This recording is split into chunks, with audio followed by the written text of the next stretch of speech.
The tragic death of designer Kate Spade is putting mental health back in the spotlight.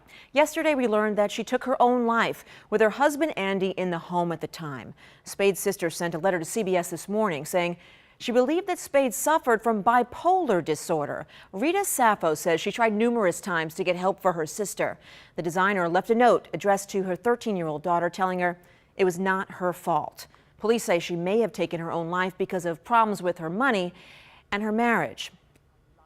Now, last night on the news at 11, I shared a personal story. I didn't plan on it, but I remember the words of my mentor, the man that this show here is all about. And he once told me, share your story.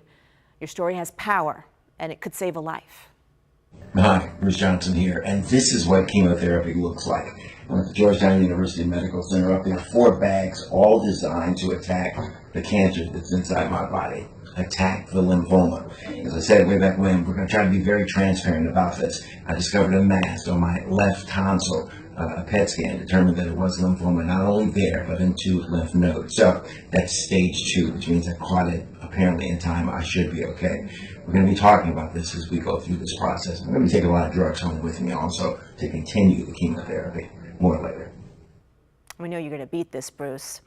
So now he's inspired me to share my story too, that I too tried to end my life when I was 13. And at the moment, that seemed like the option, the only one. And that's the thing about depression. It's not logical.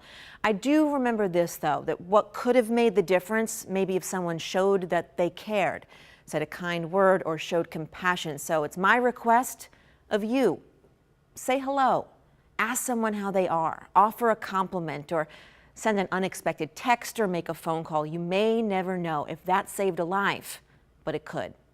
And if you're suffering from depression or suicidal thoughts, know this: you are not alone, and it can get better. The National Suicide Prevention Lifeline, 1-800-273-8255. And if you don't want to call, you can chat online at suicidepreventionlifeline.org.